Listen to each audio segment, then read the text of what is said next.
Welcome to That Seasonaire podcast. I'm your host Gina. Stick with me as I chat to Seasonaires, expats and adventurers across the world sharing their inspiring stories and interesting insights into living and working abroad.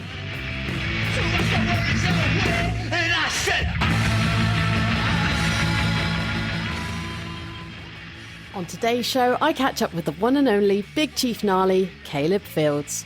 I look around and there's like this proper like crackhead homeless guy swaying, can't even open his eyes, and then he was like mumbling something and then reaches in his pocket and pulls out like a shiv knife thing. Oh my god. And then he's like going for me. What? I'm like, this has escalated so quickly. Like, I'm just buying a Snickers from the corner shop and this guy's trying to stab me for no reason. What? But he was so on heroin or whatever it was, he could barely lift his arm up. Oh my god. And Tune in as we hear how Caleb went from London bus driver to becoming a Lifty in Austria. And stick with us right to the end of the show as Caleb takes us through his incredible journey from the Jehovah community to becoming a Seasonaire. Here's the show. Caleb, welcome to the show. Gina, thank you for having me. How are you doing? Yeah, really good. Really good. What have you been up to? This morning, went for a ride. Pretty good. Unfortunately, the Alps are a little bit warm right now. Very icy conditions, but the positive is it's pretty sunny. So Yeah. by lunchtime, having some nice slushy laps, some technically late season type deals, but it's really nice. Good. Yeah. A lot of people up there at the moment. Yeah, pretty busy. Yeah, a lot of families, but yeah. Tell us a little bit about yourself. Where are you from and what's your current situation? So originally from Enfield, North London. And I'm currently living in Meyerhofen now with my girlfriend Nicole. And Shout out, Nicole. yeah, shout out Nicole, working at Pils Bar today. Yeah. So now I live here fully because of the Brexit situation. Have to live here, quote unquote have to. It's not a problem. It's awesome to live here, but based here, obviously, because with the visa you have to be based somewhere. Yeah. So now fully living in Austria, working in Austria, and yeah, loving life. When did you first come here? First came here a long time ago. I say long, relatively long. I was, I believe, 14 on a family holiday with my dad and brother. And it was my first ever mountain. Before that, I'd been snowboarding a lot in the snow domes. And they were like, all right, let's get away on a trip. And it was here to Meyerhofen. And yeah, absolutely loved it. It was awesome. Went out with my brother. My dad wasn't snowboarding. We went straight up the mountain. Accidentally did Harikiri as one of the first runs. Oh, no. And then but luckily I was already snowboarding quite a bit. Yeah. So we got down it all right. And I was like, wow, Austria's pretty gnarly. Like, I heard the mountains were big, but this is crazy. And now later on realizing it was the steepest slope here. Yeah. And then straight up to the top of 150 Tux, one of the big gondolas. And then just straight lined Route 66, this really long slope, and absolutely ate it. And loved every second of it. I came up absolutely covered in snow. I was like, this is awesome. I love this place. Let's go. And yeah, it's just beautiful as well. Just everything, the house is and the location is incredible. Yeah. I love it. Yeah, it's the best. So what gave you the idea, or what sparked your interest into living and working abroad? So I've got 3 older brothers and they're not too far off the same age as me. And they kind of got to the age where they were going out partying and going to the pub. And I was like, all right, let's go, boys. Let's go to the pub. And my parents were kind of like, you're a bit young for that. So you need to find something to do. And I was kind of into skateboarding and that type of thing. And snowboarding popped up.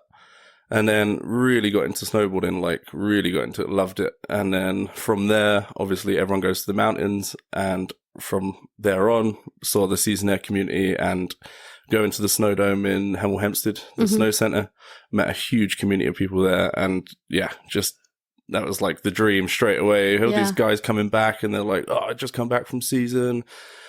Been this place, know these guys, and they're like, oh, Mark's off in New Zealand now. And so it was like instantly like, wow, who are these people? Yeah. How can I get there? This is awesome. I want everything to do with it. Like, get me in there. And it was the best, like straight away. So yeah, from definitely snowboarding and the winter side of it was a big deal. And the snow centre was the start of it, really. Yeah. That was the gateway drug into the Seasonaire community. Awesome. When did you start snowboarding? Started snowboarding, I think about 10. My like age range in my head is really far off. We'll get into that because of... of course. I've never really kept track of my age, which is a really weird thing that we'll get into. Yeah. But yeah, I think about 10, 11, as I said, they were like, all right, you need to find a sport. I wasn't the slimmest child, so like physical sport. And then found snowboarding about 10 years old, and then got into it. My dad, bless him, was driving me every day, like Really? nearly every day. I was like, did the lessons, and as I said, I wasn't the most sporty person, so when I got into it and was, I'd like to say, pretty good at it straight away. So then I was like, this is it. This is my sport. Like, let's go.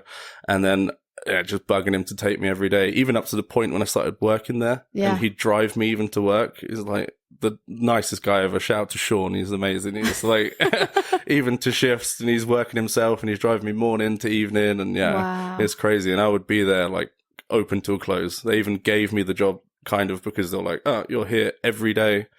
Do you want to work? Because you're here anyway, so you might as well do something. Yeah, so pretty far in quick. So that was my first proper job, and it was basically just a lifty, kind of, lifty. We have like a pommel lift and a magic carpet, and it's like a pretty cool job. You can do it from 16, I think.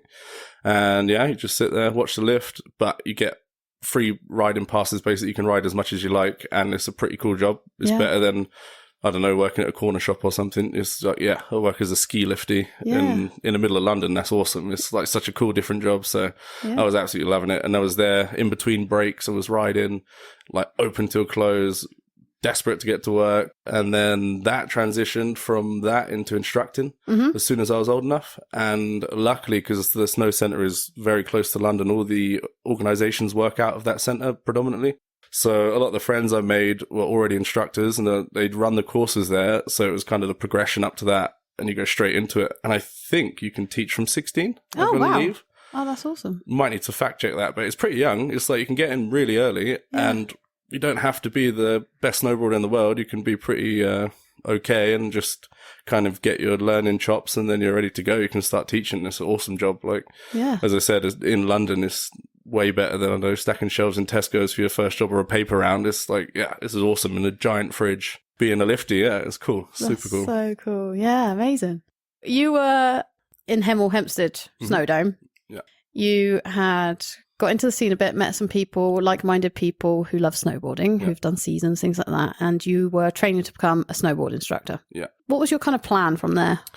So from there, it was, again, for Seasonaires, just as a side note, if for the winter side of it, get to your domes, like get to your local dome.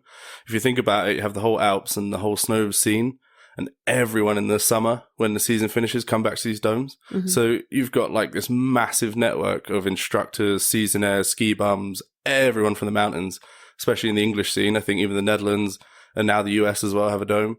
They all come back to this place. So like it is the best place to meet everyone. You could even just like get there, get a job, as I said, as the lifty, or working in the restaurant or anything, whatever it is, just get there, because you meet friends and it's like, oh, we're going on the season now. Do you want to come with us? Blah, blah, blah, blah. And it is basically done for you. Like it's the best place ever, because it's a really good kind of gateway into the community and really sets you up. So it's the best place. So the plan from there, was, all right, love the community, love the people, just every aspect of it. I want to do it. So then what's next? And it was work. Obviously, you need to support yourself and get set up. So from the dome, I had most of it set up. Knew people, kind of knew where to go, had recommendations, everything what to do. So then it was the practical side of it. Where am I going to go? Accommodation, something like a job, but something to support yourself, you know what I mean? But also it's not important on a season, it's about having fun.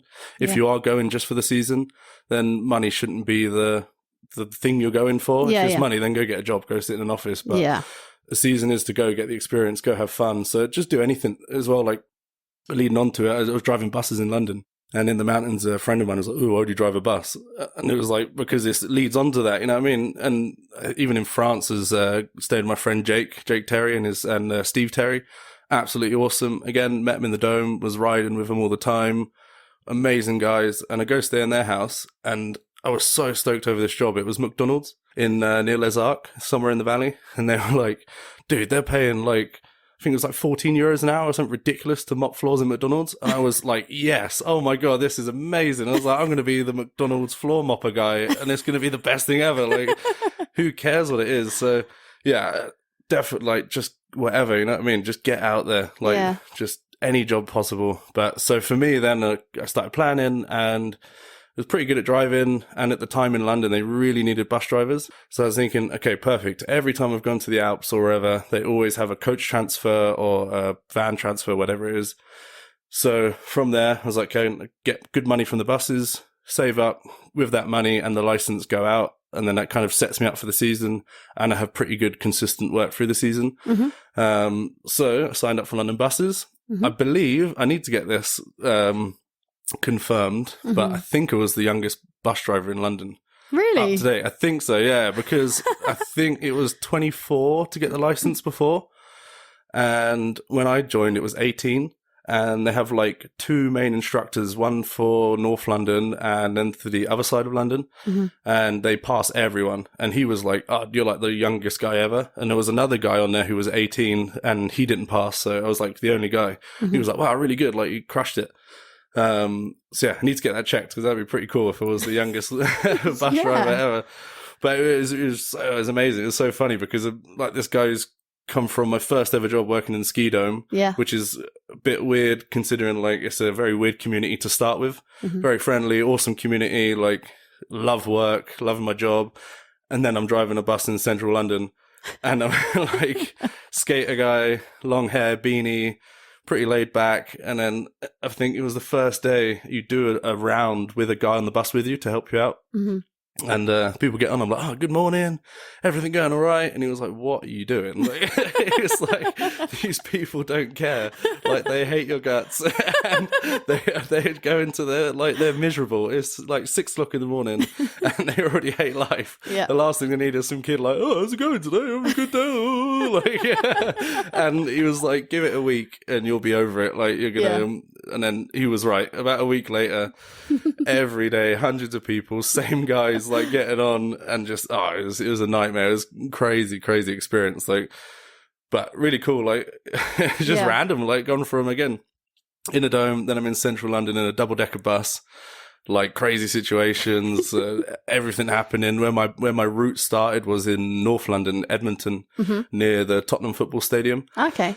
And I don't know, let's just say it's not the nicest area and there's like a lot of trouble. And we have this kind of control center intercom thing that they communicate to us. So if there's an accident or something closes, they'll let us know and say, take a detour or whatever. Right. But you also hear all the police reports and everything. Oh, so God. it was like, I don't know, for me, it was pretty awesome. It was like, all right, someone's been stabbed on whatever street. You got to go around. And I'm like, no way, all right, let's see if we can kind of take a detour and have a look at it. That sort of thing, especially at the start of my route every day. Like, I left the garage one day and they're like, oh, by the way, there's like a crazy guy on the loose just stabbing people for no reason. Kind of just watch out. Have a good day. See you later.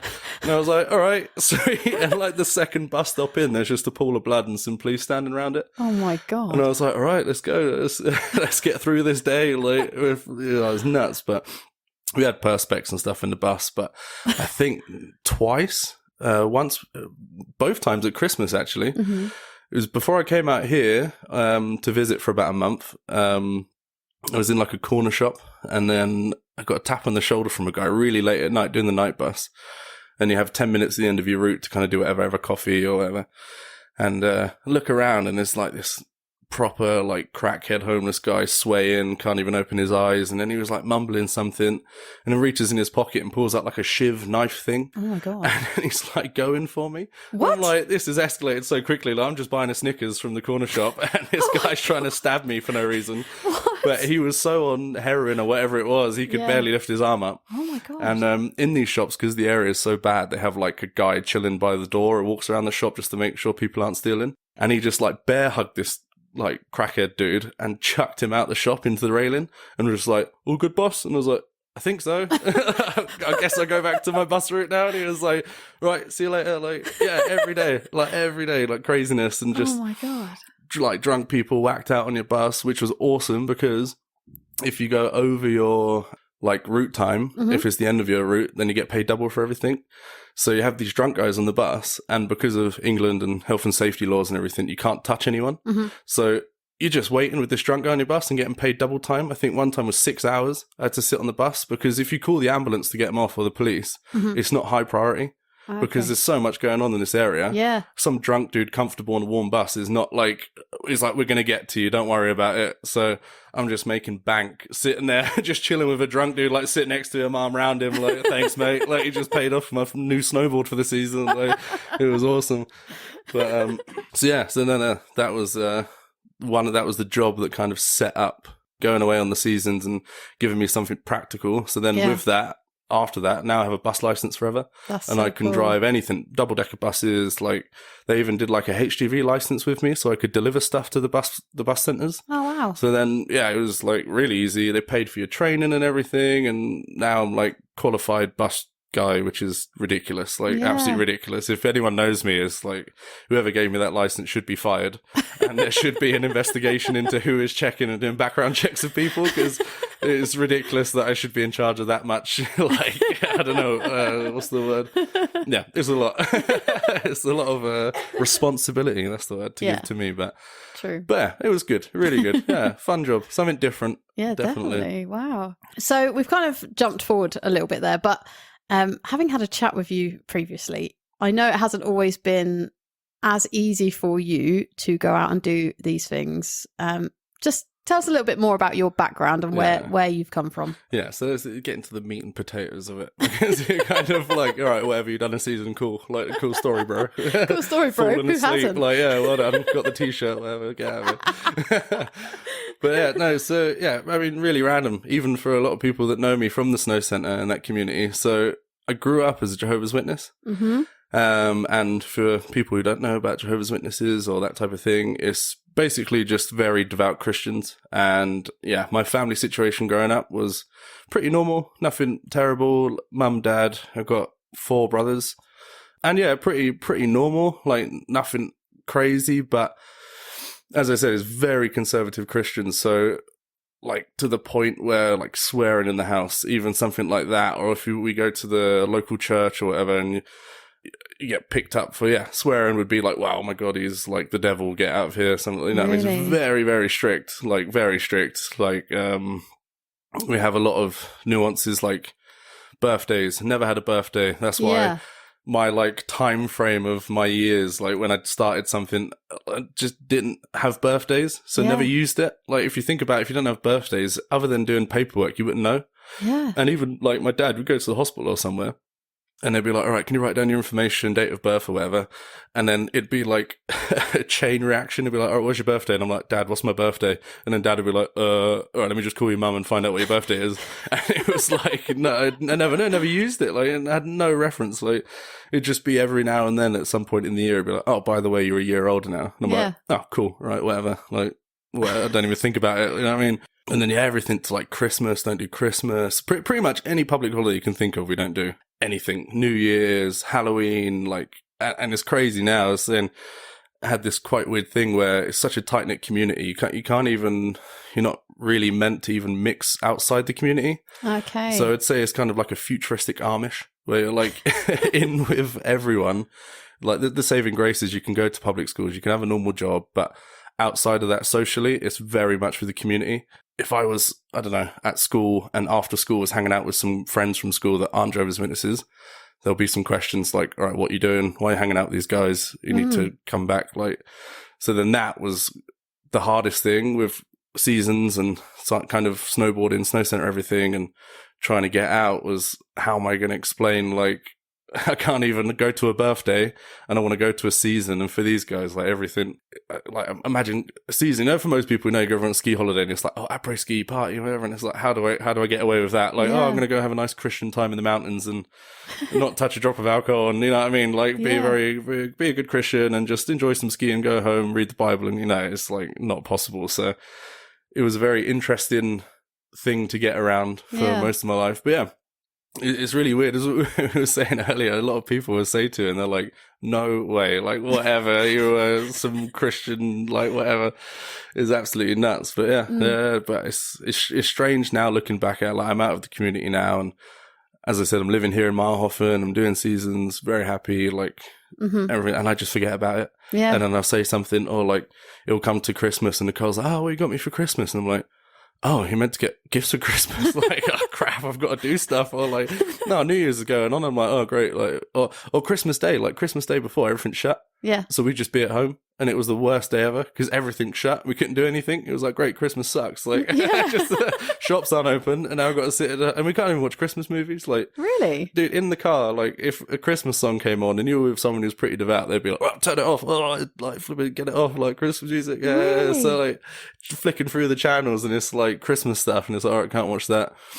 No, there's a movie we've sweat out, turning that off. We've walked out of cinemas before because they've like had a few like as soon as it's like an F bomb, boom, that's it. All right, out of here. Come on, boys, let's get out. Like, yeah, honestly, it was nuts. Amazing. Yeah. Wow. I don't really know a lot about it, to be honest. Like, what is it that Jehovah's believe in? It's really weird. So it's pretty vanilla Christian, like, but the basis of it is it's just normal Christianity, very devout, but it's very like analytical. Mm-hmm. So the kind of setup in the church is it's not a dude standing on the stage preaching. It's like an answering question.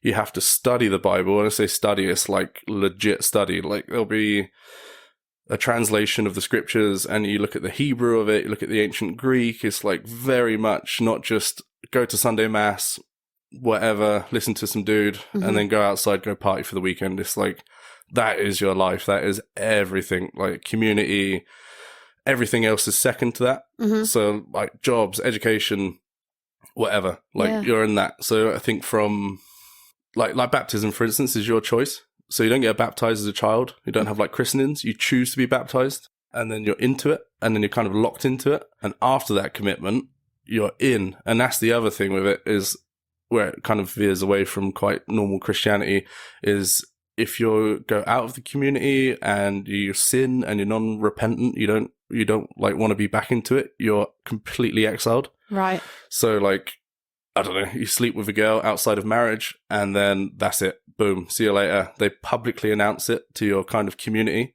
And then anyone who knows you, it's like no contact, like blacklisted. Wow. Can't talk to you, can't do anything. So yeah, it's like, it's funny for me because from very early on, I was like, all right, this isn't for me. I was always into like skateboarding and this stuff and watching skateboarding. There's like skaters shotgunning beers, smashing the can on the head and then like listening to punk music and rock music and my dad had great music taste. So I'm like listening to Pink Floyd and stuff with him in the car and Black Sabbath. I'm like, this is fucking awesome. Like, I love it.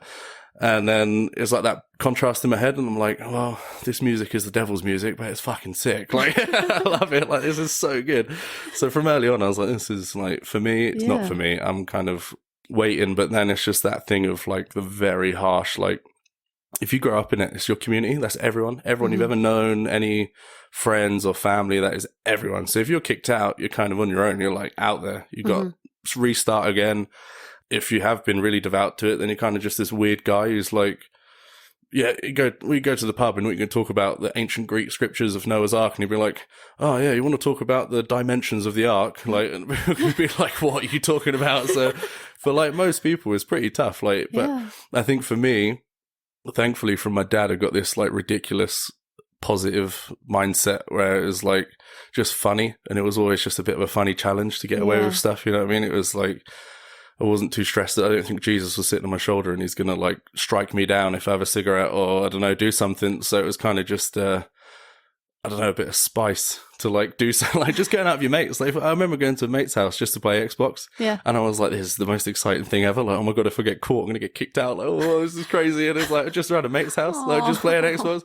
But yeah, it's like, I don't know, it's not, most people are like, wow, that must have been so hard and stuff. But really, it was just a great time. Like for me, it was just hilarious. Like everything was just awesome. You know what I mean? Like just going down to the pub and sneaking back in, it adds like a little bit, takes it to 11. Like it's like so the adrenaline rush of just going to your mate's house and playing Xbox, and it's like I might get kicked out and lose contact with everyone. That bit more exciting. That's the thing. That's why I love snowboarding extreme sports, because like just going to the corner shop, I don't know, to buy a little Jack Daniels or something was like, oh my God, like heart pumping, like flipping it. I'm gonna get like something's gonna happen.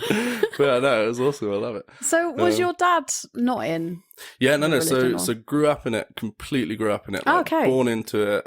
Dad was into it from a very young age. So was your dad like a bit of a rebel for listening to like Black Sabbath? Yeah, pretty much. Really, like it was funny. We used to go to Santa Pod. It's like the drag racing strip, and they do like all crazy stuff like rocket cars and all this rubbish. And even when he used to drive me to the snow centre, he loved, like, got a pretty good music taste, horrible fashion sense, but great music taste. Like, honestly, he just like bangers every day. Like, again, Black Sabbath, Pink Floyd, like classics. And at first, when I was really young, I was just like, kind of, what is this weird music? Like, and then I'm getting older, I'm like, this is awesome. And then I'm snowboarding, and I'm like, oh, this music is awesome for snowboarding. And then in the community, everyone's, oh, this is the stuff. Like, this is the good. So, and then I found out he's also like, screw this, like, I don't want to be in it. And he's recently, my dad and my older brother are out of it. So there's also another thing that really helped me, because now I have my dad and my brother, and I can kind of do my thing, and now I have a support. I have some family to like have, like, get my back, you know what I mean? Have like someone I can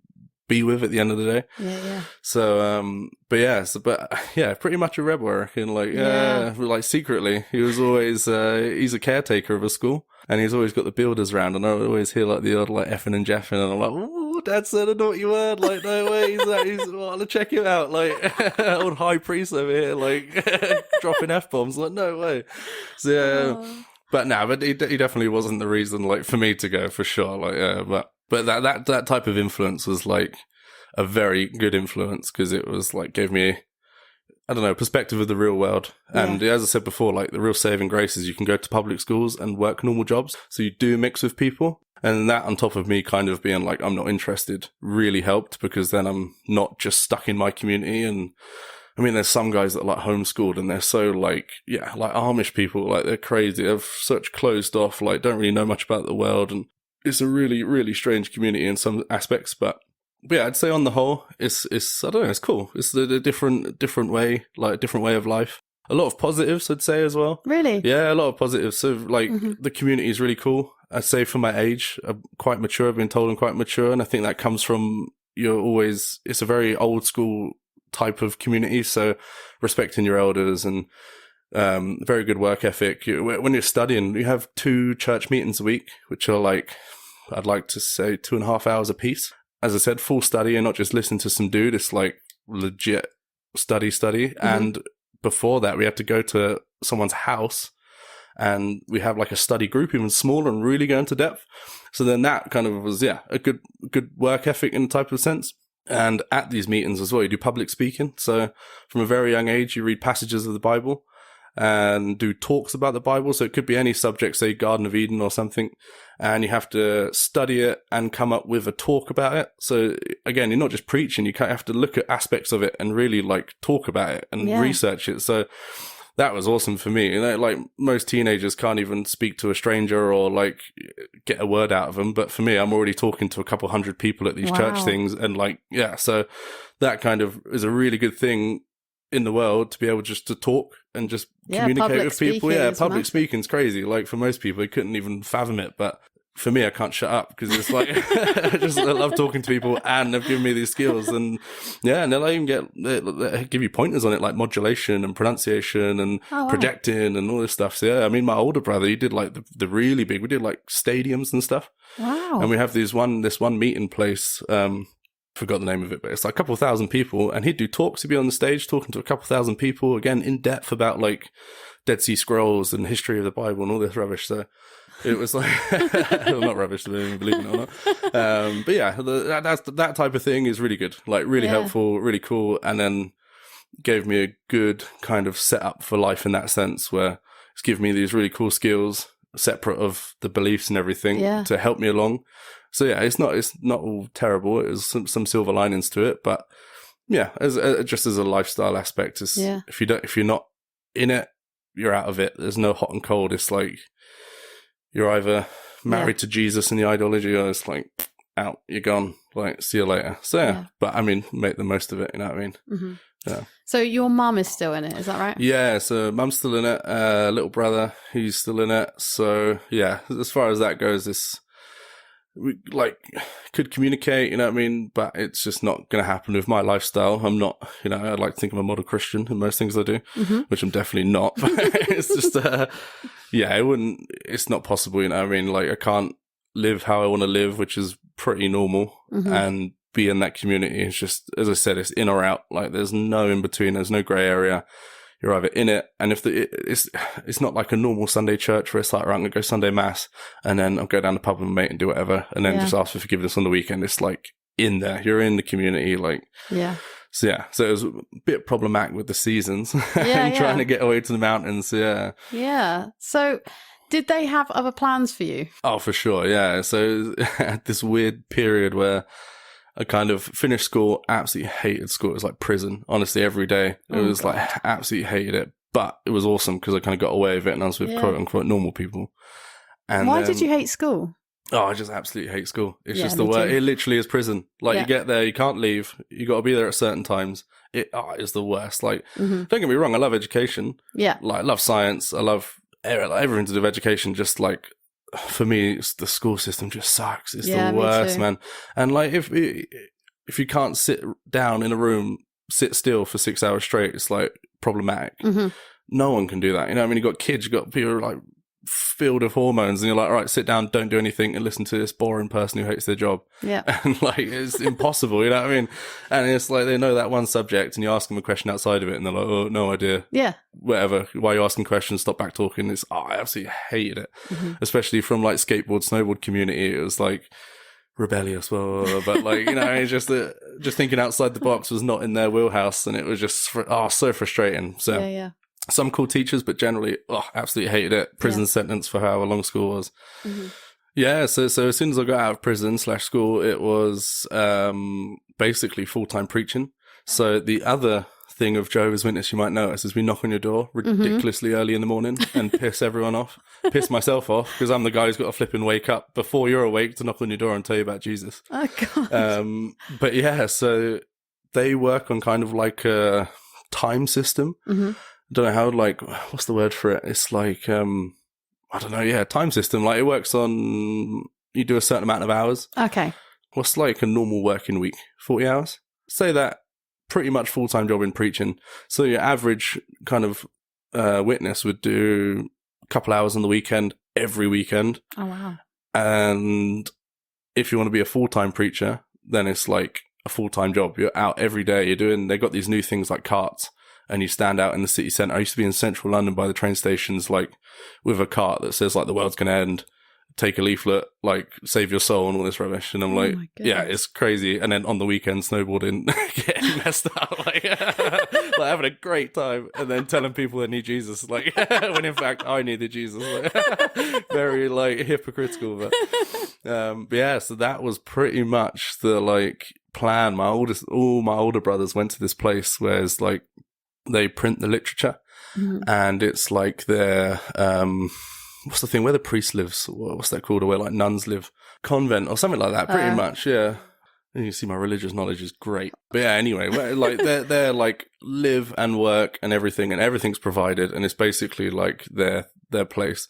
And that's where my brothers went, and that was like a high honor. They've got them in every country, like the main place in the US. That's where it actually came out from. They have the big main Bethel, that's what they're called. I think that means House of God, if I remember my research correctly. And it's actually called the Watchtower Building. It's a really famous building in New York. It's kind of like a staple for New Yorkers. Oh, okay. So anyway, these big places are like, if you go there and work there and live there, everything's provided. They have kitchens. They have like industrial kitchens. They have everything, gardens. They have tailors. They have dentists, haircuts. Like, they even have a little shop. One of my brothers worked in the shop in this place, and it's basically like tax-free, like stock price for goods. Yeah. And then, so they've got everything. It's like their area. So that was pretty much the plan. They're like, we were like, I don't know, hot shit. We were like three kids in this Bethel place, like first class, top of the line Jehovah's Witnesses, you know what I mean? So that was pretty much my direction, or where they wanted me to go. Right. So I think I did about 2 years of door knocking, which was like, insane. And like half the time I wasn't even knocking.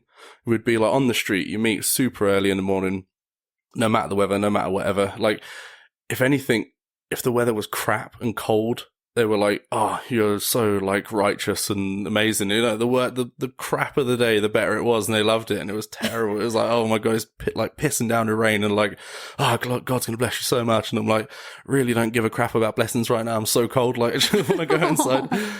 So yeah, I did that for ages, and that was insane, man. Knocking on people's houses, like 6 o'clock in the morning, knocking on the house. People aren't even awake, and you're like, "You're gonna die. Do you want me to save your life?" Like, and they're like, "What are you talking about?" Like, I think every week or so, the subject would change, and sometimes they were right. They're pretty nice, like. They'd even kind of train you to like knock on people's. It was so strange. They give you like these weird training scenarios where you'd pretend to be like a householder and be the person in the house, and you had to give them your presentation. It was like so weird. Wow. So then, yeah, some of them were really nice, and they're like, "Oh, your garden looks really nice," and like, "How do you think the flowers are made?" And they're like, "They're created by God," and all this crap. And then, and then like other times, it would be like, "The world's gonna end. You're all sinful." Like. What, you actually had to say that to people? Oh, dude, yeah, there'd be some gnarly stuff we had to say. Some of the articles are like, I don't know, along the lines of like, "You're gonna die," and like, "The world's run by Satan." Well, and they just like, choose repent. that week. This is what you've got to go and tell everyone. Probably like have 3 things in front of them, and they put their hand over their eyes and just like, "Right, this week you're doing whatever." Like, because this is like a governing body in the US of these like couple guys that decide everything. So yeah, it's just whatever, you know, whatever they pick could be like this week. You're did like some gnarly stuff as well. I mean, yeah, it's stuff like, "Oh, yeah, this is like," I don't want to get anyone in trouble. Like, it's public information anyway. Try and shove it down your throat, but yeah, stuff like, "Oh, this happened because you're sinful." You know what I mean? Just like crazy stuff. And, yeah. So anyway, so I'm knocking on people's doors and like telling them some nut stuff. But I had my little techniques. It'd be like they'd walk on the street, and I'd be like, "Ah." Brother, whatever, it's brother and sister, which was also like so weird. Like, "Oh, brother Fields," and that's rubbish. Anyway, so it'd be like, "All right, I'm going to work by myself today. You know, let like someone go with one of the older sisters and hold their hand and help them up the steps. It's a bit icy today." And I just stand at the door and not knock. But then sometimes, like, people would open the door going to work, and I'm just standing outside the door. And I'm like, "Hello," and they're like, "What? Like, what are you doing?" And I'm like, "Jesus?" And they're like, "No, go away." And I'm like, "All right, wow, thank you." Like, absolutely insane. Like, yeah, isn't that? And I got caught out by this one guy. I was working with him, and I totally forgot. It's so early in the morning, I'm so tired, and I just didn't knock. And he was like, "Are you going to knock then?" And I was like, "Oh, yeah." And I like gave it the littlest tap, like tap, tap, tap. And he was like, "No, we're trying to save lives." He's like, "Imagine there was a fire in the house or something. You need to like knock on the door." And he's like, "Doof, doof, doof." And I'm like, "Oh, flipping heck. Like, now this guy's going to like so early in the morning. He's like smashing the door like it's the police." And he's like, guy comes to the door instantly, slammed on the door. So learned to, work with rejection very early on, which is it's very good life skill. I'm like, it's all good. You can reject me, don't worry about it. But again, positive experience. It's just hilarious. Like you're at people's houses every day. You see some weird stuff, like just weird experiences, weird people from the church. Like there's one guy, I think he's Romanian or something. He was so zealous, and he's like literally putting his foot in the door. People are slamming the door, and he put his foot in the door, and he's just like, "No, like I'm trying to save your life." And like this is again near the area I was, like Edmonton, North London. It's a horrible area. Like you're gonna get someone's gonna fight you. Like they'll mess you up, and he's just so oblivious. And he's like, "Oh, I'm trying to save lives." I was like, "All right, let's try and save our life first, and not get stabbed, and then we can preach a little bit." So. Oh, wow. Yeah, so that was the original direction, was preacher. Pioneer is what they call it. Pioneer. But you were like, "Oh, God, no." I was like, hell no. Like, I was just like trying my best to kind of get through it. Because, I mean, if you're in it, it's like easy street. You're kind of like looked after. Don't worry about it. We got this. As long as you're serving God, then you got like everything's checked out, everything's ticked and finished. And yeah. But not for me at all. Like, got this, they used to call it a double life. They're like, "Don't live a double life," you know what I mean? It's like you live for Jesus, and we do all this stuff. And then I was like living the biggest double life. I'm like literally like having a great time with all my snowboard mates at the snow centre, like shredding, having a great time, a few beers after work, the normal life. And then on the weekend, telling people they're going to die and they need Jesus. So it was like very big contrast for me, which again was just awesome. Like it was the best because it was just so fun. Like it was just ridiculous.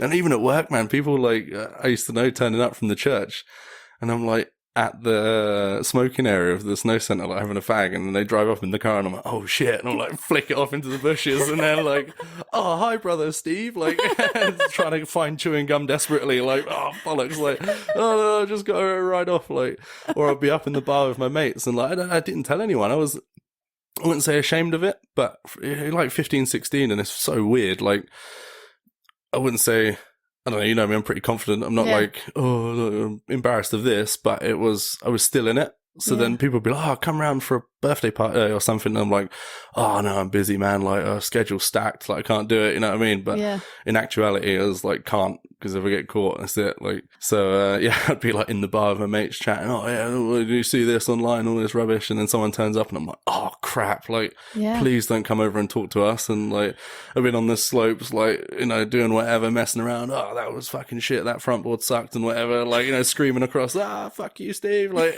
and then some dude just come in the center and he's like, saw me on the street the next day, like knocking on his door. So yeah, really weird contrast. But yeah, fun, awesome, like good times.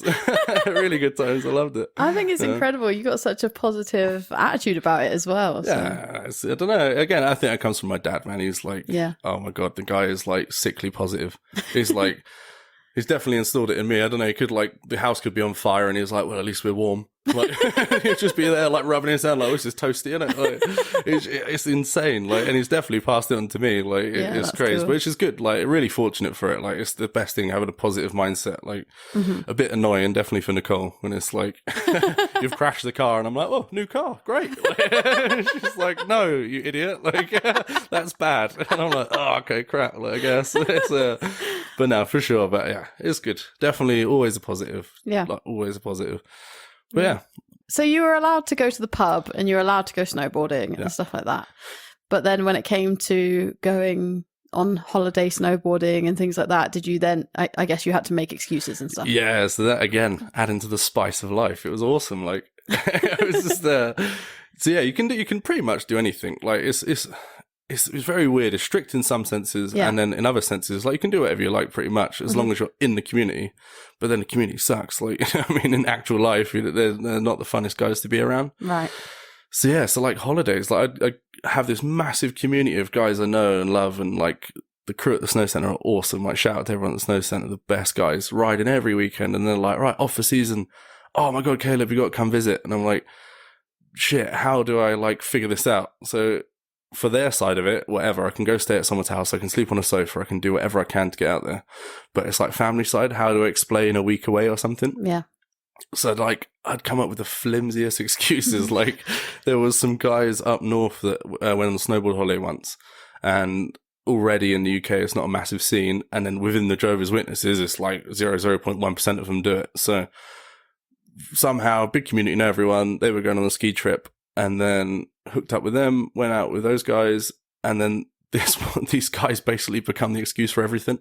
I pretty much went halfway around the world telling them I was up north for the weekend. But in actuality, like, I went on holiday with Nicole to Iceland, and I was like, yeah, I'm just going to be in Sheffield for like a week. And I'm like, all right, see you later. And I drive off, and then I'm on a like international flight going to somewhere else, like everywhere. Wow. And yeah, just always like, even I'd be like, yeah, I'm just going on holiday by myself. It must have seemed like an absolute loner to my parents, because I'm like, oh, Caleb's gone on the third holiday this month by himself, just like in the Alps doing nothing. But actuality, I'm going to mates' houses and everything, which is flipping insane. Thinking about it now, like, if anything ever happened to me, how the hell would I explain that? Like, if I broke my leg on the piste, and they were just like, why are you not in Sheffield? And you're in like Les Arcs, or you're in the middle of nowhere in Austria, like, so yeah, but made it awesome. Like, there's no adrenaline rush like getting on a plane when you're meant to be 2 hours down the road in Sheffield, and you're on an international flight going off somewhere, and you're like, all right, let's hope this checks out. Like, but also great organisation skills, because I couldn't have mum and dad do everything for me, because I had to do it myself. So I'm like 15 booking flights. I hope this works out. Like, so, but no, it was good. How did you fund these things then? Because you couldn't tell your folks. Yeah, so that's the other thing. Like, it was from a pretty young age, it's expensive. Like, you got to get the equipment, you got to get everything. Again, bless dad, he was the best. He used to drive me up there all the time, help me out every now and then, buy us a ski jacket or something. But I had to work really early on, and luckily, because it's such a big community, a lot of the guys have like building companies and this type of thing. And dad's a caretaker, so pretty much had good like hands-on work ethic, and could do like carpentry, a little bit of electrics, was always messing around building stuff. So it was pretty hands-on. So yeah, just like building work, cash work, clean the windows, anything I could get just to get a bit of cash to pay for a flight to get out. And then yeah, pretty early on I was working at the Snow Centre. And yeah, just working full time, every bit of that money saved up, and then get out, go snowboard, get on a season, do whatever. And then, then transitioned to the buses, and then I was working, but always doing everything, like anything I can, building, electrics, like wash your cars, anything you need, I'm down, do it for cash. Let's go. Let's get to the mountains. So yeah, that was definitely another challenge, was like funding it just to get out. Cause yeah, you can't be like, oh, mum and dad, can I have $1,500 for no reason? Like, yeah. They'll be like, oh, why? To go to Sheffield? What are you doing up in shit? Like, like, no, like, I'm like, So no, it worked very early on, which again is good, really good, like positive thing, because it was working hard, getting some work in, doing physical work, earning money, like getting to grips with that early on. So yeah, that was good. When you did your first season in Meyerhofen, were you still in the religion then? Yeah, so this was like kind of, it was crazy thinking that, man. Like thinking about it now is like, so how I approached it was like, all right, let me do one season, get it out of my system. I've always mentioned it, but it's like no go. As I said, they're so conservative, and it's like no chance, mate. You're not going away for a season and just doing whatever. Like, so you had actually said it to your folks? Yeah, kind of like I'm always snowboarding. They knew I was going to the snow centre because I worked there, and then it's like, yeah, I want to go to the mountains and I want to do my thing, and it's like, yeah, like no chance, mate. It's going to be like après ski, and there's going to be girls, and there's all this like, oh, there's temptation. It's like going to Las Vegas, you know what I mean? It's like crazy. So I was like, all right, just give us one season.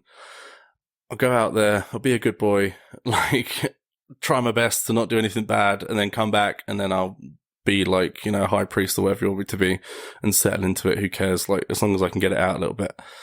So I even had to find on our like church finder thing a local church, and I think there is one here actually in Austria, in Meyerhofen in the valley. There's like one or two, yeah. And I even like found it, and you have to get like references, like in between churches, they know who you are, and they have like a write out of who you are and all this stuff, and you have to like send it to that church, and they're like, all right, so Caleb's going to be here, he'll join our kind of community, and then is he all right, get background checks and all this rubbish. So that was like fully committed to this, like, oh yeah, I'm going to go there by myself as well. They thought I'd be totally alone, join the community here, have a season and come back, which actually wasn't the case. I'd like got a season accommodation of a couple of friends, was like ready to go out, have a great time. And I think I was unpacking my suitcase when me and Nicole moved into our place now. I had a shirt and tie, and she was like, why on earth have you got a shirt and tie? Like, you wear hoodies to like weddings. Like, what on earth are you doing? And I was like, oh yeah, I was meant to go to like join the local church here. Like, I was meant to be knocking on doors out in Austria. And she was like, what the hell? Like, what even? So I was like full elaborate con just to get on a season.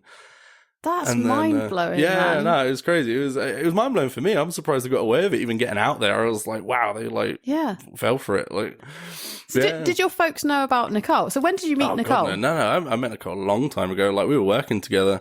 So that's like, there's just these weird things I forget about. So me and Nicole have always been friendly, really good friends. I'd even go to a family house. From the Snow Dome? Yeah, from the Snow Dome. So yeah, we worked together. It was part of like the Snow Centre community. And we were always really friendly, and people were like, oh, why didn't you two get together? And no one knew. So I was just like, oh, yeah, no, whatever. Like, single life's for me, you know, like, girls are smelly, all this rubbish.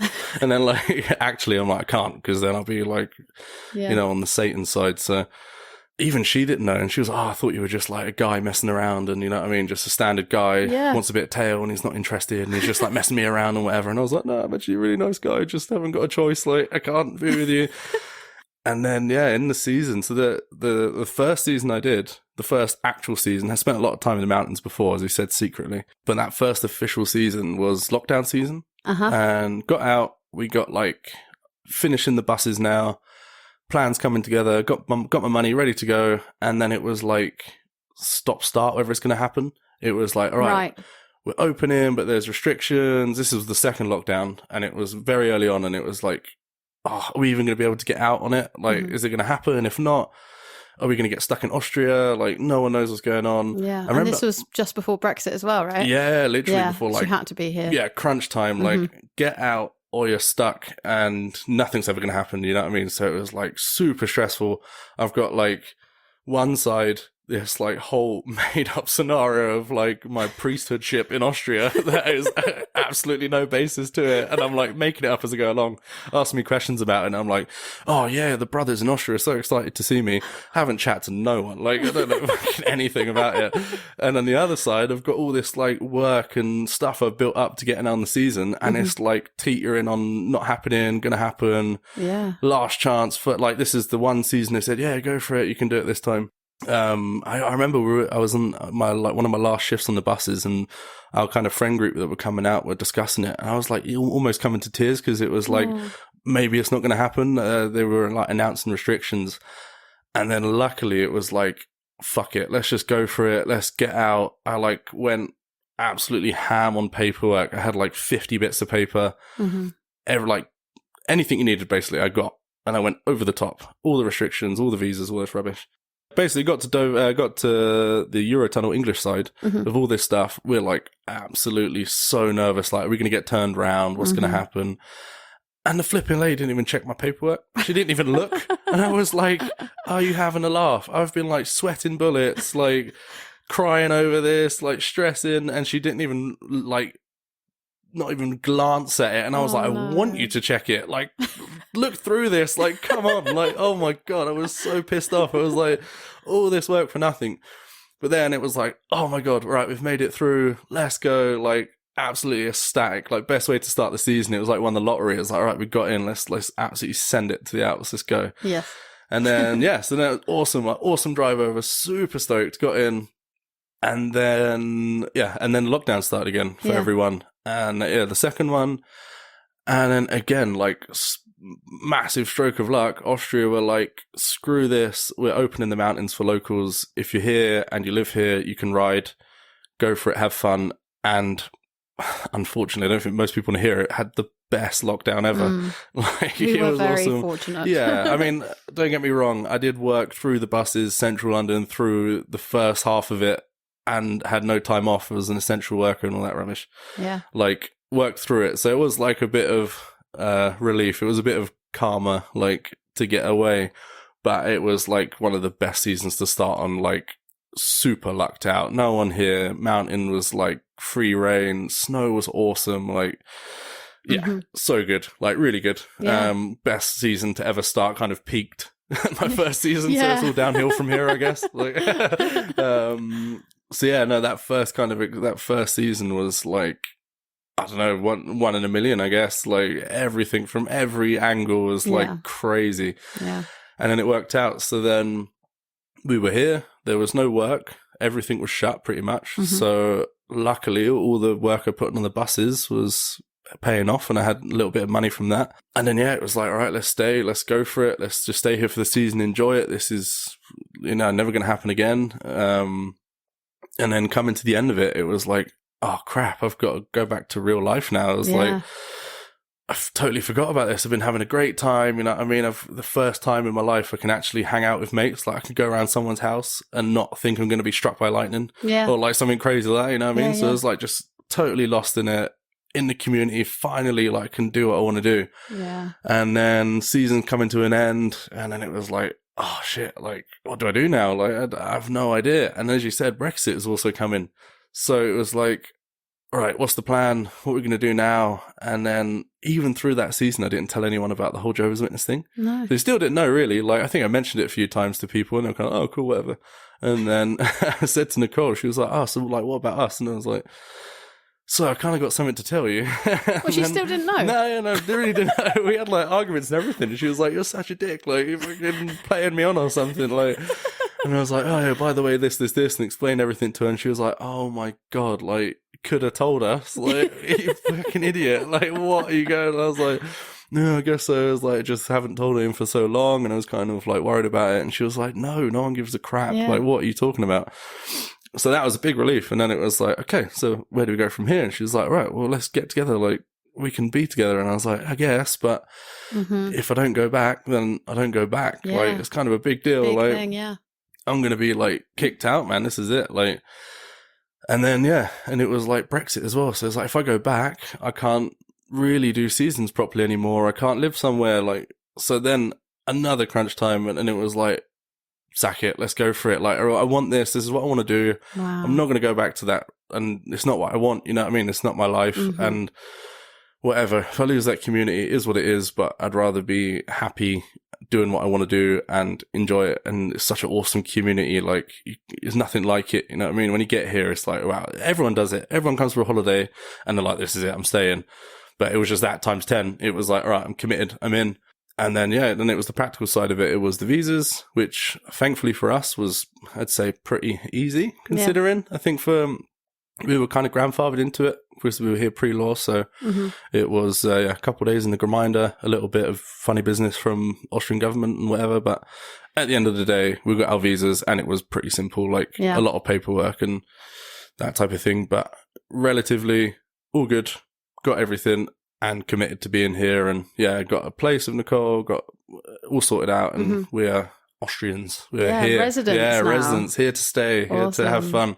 Yeah, so amazing. No. And so, how did you kind of break that to your community, or haven't you? Like, what happened? So you just didn't go back. Yeah, literally, it was kind of just like, all right, so we're living here, great, awesome, right? Live in Austria now, and I was just like.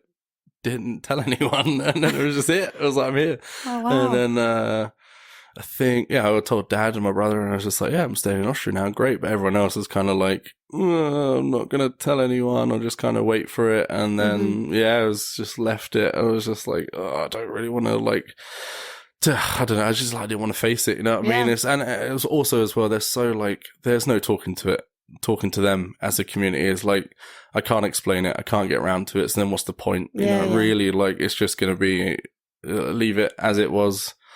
There's nothing positive is going to come out of it, you know what I mean? So it's just, And had your dad left at this point? Yeah, so Dad was already out of it, and my older brothers, so I had those guys, kind of told them what I'm up to, gave them my current living situation and everything, and kept them up to date, but everyone else was kind of in the dark of it, like, they were like waiting for me to come back from my season and just never came back. Like, either he's in a crevasse somewhere in Hintertux and he's dead, or like who knows what's going on. But I'm just kind of like, I'm still alive, but I'm not coming back ever. Wow. And I live in Austria, and I have a girlfriend who's like, they kind of refer to everyone outside of the community as the world, like worldly people. Okay. So I was like, I'm part of the world, like, you know what I mean? I'm like, married to the devil. Oh, wow. Exactly. Oh, poor Nicole. Satan's best friend. She messed up big time. She's locked in. Oh, bless her. That's nuts. It's weird. As I said, like, I forget about it. Like, completely, for me, it's just normal. And I tell people, and they're like, what even? Like, are you talking about? I'm like, I guess it's weird. Like, it's quite a story. No. Definitely a very different way of living. Yeah, very, very different. But goodness, as I said, silver lining was super interesting. Like, but no, it was like crazy. It was like, challenges, and made it a bit more exciting. So you came out to Meyerhofen, had a fantastic season. It was lockdown. It was Corona, the pandemic, and Brexit, and then you managed to stay. So we'll move on to the next season, which was the summer. So you decided to stay, and now you're a resident, and now you're going to be here year round. Yeah, this was the weird thing. I was like saying this to a friend I saw today, Jay from Maverick Snowboarding, absolute legend. I had this like weird thing in my head where, obviously, being in the dome and snowboarding all the time, it's like the mountains are like the place. It's like holy grail, Hal Valor for like snowboarders, especially dome snowboarders. And then got out there and I was like, I'm going to snowboard all the time now. And then I was like, oh wait, summer comes and there's no snow. It's not a snow dome. Like, you got to do summer stuff. But realised summers are awesome. Like, summers are so good here and everywhere. Like, we had a lovely holiday together in Lake Garda. And it was just incredible. Like, the summer season are also incredible. There's so much to do. Definitely a lot slower pace, a bit more wholesome, a bit more like have a good time, enjoy the sun, slow down, but absolutely loved it. Like, kind of a new, in the snow dome, it's like 365 snow, always working, open till close, snowboarding, which is awesome. But now it was like a different contrast, you know what I mean? You've got summer stuff going on, you've got the rafting, you've got Kletschstag, hiking, even just going for a hike in the mountains. You kind of glaze over it when you snowboard ski because you're going like 100 mile an hour down the slope. And then when you slow down and kind of walk around, you're like, wow, this is amazing. This is so pretty. So summers were a pleasant surprise, actually. And looking forward to summer coming up. This is so good. And it's so nice to see all the friends in the community when we're all just together. Not too many tourists. It's a lot slower. Everyone's just hanging out, and it's just, yeah, good times, especially here. The weather is incredible in Austria, especially Tyrol. Like, it's surprising. It's like blue skies pretty much most of the time, 30 degrees, really nice. Like, it's awesome. I love it here. Just skipping back a little bit, in the COVID winter, were you working at all at that point? No. So yeah, COVID absolutely not working. No. Yeah, just riding every day. No, I did actually. Wow, I forgot about that. I was meant to be a dishwasher for the Chinese restaurant, which really? I was absolutely stoked about. Like, again, like these rubbish jobs that most people are like, oh, I want to be a dishwasher, but I was like, it's gonna be sick. Like, music in, just shredding dishes, like loving life, you know what I mean? Free Chinese food, like that is the best. You don't even have to pay me, like just pay me in dumplings. I'm gonna be so stoked. Like, it was the best. But yeah, it didn't work out. So yeah, the first season job didn't go through, and I was gonna do the driving. But I needed to, there was like something I needed to do. I think for my first season, I was like, I just want to do something pretty basic where, again, I'm not working all the time and I can actually be here to enjoy it. You know what I mean? And do something. So yeah, dishwashing in the Chinese, which fell through because of Corona. Yeah. Didn't fancy doing any instructing? No. I think it's like, instruction's awesome. Don't get me wrong. Absolutely loved it. Like, I did it for 5 years, I think. One of the best jobs I've ever had. Like, teaching people is awesome, especially kids. Like, they absolutely crush it and they're just stoked, especially if you're not like miserable with kids and you can play around a bit and have fun. It is the best job ever. Like, there's nothing like teaching people and they get it and they leave and they're like, wow, I've actually learned something. Especially like snowboard skiing. It's the best thing. And they're so stoked and you're stoked and you're like, oh, let's go ride. This is awesome. Yeah. But yeah, I think I like to keep it separate personally because I love riding. Yeah. And I just want to be on the mountain and just enjoy riding. But I wouldn't say it's a bad job. It's awesome. Awesome job. Like, currently working on the lift for Meyerhofen. Yeah. As a lift operator, and I'm up in the mountain every day. And yeah, it's an amazing job. If you're like doing advanced lessons, you're just shredding the mountain. Like, you're just riding with people. You're literally getting paid to snowboard around in the Alps. Like, maybe you get some kids lessons with some rubbish kids that like don't want to do anything, but then who gives a crap? Like, at the end of the day, you're done and you're off with your mates having a great time. Like, exactly. So yeah, but no, for me, it was just, I've instructed a lot and it was like, I'll do something different. And then it's kind of like washing dishes. I can turn up to work in any condition and it's like, whatever, you know what I mean? If I've got to like look after some kids on the mountains, a little bit of responsibility. That's like the driving as well. I was a little bit hesitant because I was like, it's kind of like I can cut loose now. I can do whatever, like take the shirt and tie off and I can like send it. So I was like, I want something that I can kind of maybe turn up to work not in great condition and be all right. Like, I don't think the Chinese don't have to use your brain too much. Exactly. Just not much safety involved. It's like, I'm going to smash a dish here and there, like whatever. I'm not going to lose a kid in the off piste and be like, oh, I don't know what's going on. So yeah, that was kind of a bit of safety planning. I thought first season's not going to be the you know, I'm going to be pretty messy. So I was like, all right, it's just... smart. Yeah, there you go. See? Thinking ahead. So... Awesome. Yeah. And yeah, obviously, if you're dishwashing, you're probably not needed in the day. So plenty of time to go riding. Yeah, exactly. Yeah, riding all day. But yeah, soon to be Seasonaires. Any job, don't be picky. And, I want this job or the wage is rubbish. Just get out there. Like, so many times there are people like, oh, this job is like this or the hours. It's like, who cares? Like, especially if it's just for a season. Like, whatever, just do it, just get out there. Because even if you've got like 4 days, 6 day week and you have the evenings, even the evenings are great, like you're with everyone and you get to ride. But yeah, just do any job, just get out here, do it wherever it is, summer, winter, the moon, go get a job, do it. Even if you're sweeping floors, just do it, please. Awesome. It should be mandatory. So now you're working as a lifty. Yeah. How's it going? Mountain. Absolutely awesome. I love it. Oh, it's so good. Yeah. It was, yeah, no, I can't fault it. It's so good. Like, and now my German's getting a little bit better. I can talk to the colleagues and that kind of helped me get the job. Cool, yeah. And then, working the lift's awesome. Like, I left Pils Bar the other day, one of the bars on the mountain, and a friend was coming back on like the mountain quad bike with the tank tracks, like the most awesome America thing ever, like a quad bike with tank tracks. It's like, oh my God, like it was like a wet dream. I loved it. And I was like, oh, you go and buy my lift station by any chance of like just eating a load of pasta or whatever? And he was like, yeah, for sure. And I was like, yes. And I was sitting on the back of a tank quad bike, just sending it like, and I'm like, this is the best thing ever. So like, awesome job. And the other side of it is I get to sit in my hut and chill and listen to music and stop a lift every now and then. Maybe a bit too late sometimes if I'm kind of enjoying the sun a bit too much. I'm like, oh, should really stop that lift. Like, but yeah, no. Other than that, yeah, it's awesome. Up in the mountains, I start like 7 a.m. usually. So then at sunrise, get up, beautiful sunrise, up in the mountain in the sun. Watching everyone ride, see the friends come out every day. It's like, what's up? Everyone's, it's the best. I love it. Awesome. I love the mountain. So cool. And was there any particular reason you chose Meyerhofen for your first season? Or Austria in general? Yeah, as I said, from the community, from the snow centre, I kind of knew everywhere. So, yeah, you got all these people from the Alps coming back to this one place. So then there's like the guys that from the French resorts and then the Austrian resorts and then the guys at the other side of the hemisphere and New Zealand everywhere. So kind of had a good like map in my head of everywhere and visited pretty much everywhere. Like I also did some coaching internationally, like just private stuff. Really like did one in Ishkul recently for a family, kind of like coaching / chaperone and that type of thing. So I've been like a load of places. But I think for me, Meyerhofen was just the location is awesome. There's so many resorts that. Again, don't get me wrong, every resort's awesome.